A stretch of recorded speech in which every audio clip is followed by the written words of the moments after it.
আজ সকালে আমার বরকে দিয়ে দিয়েছি একটা শক্ত কাজ।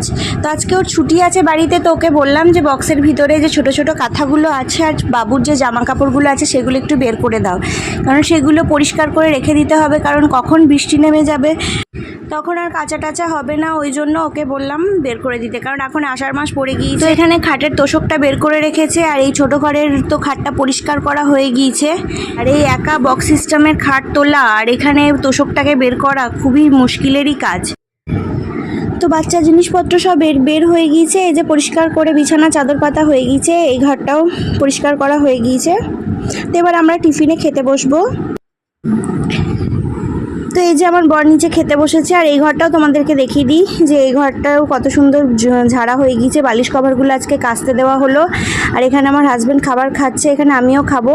সকালে আলু ভাজা করে রেখেছিল মা বাবুর জন্য, তোমাদেরকে বললাম যেটা লুচি দিয়ে খাওয়া হয়েছে সেই আলু ভাজা আছে।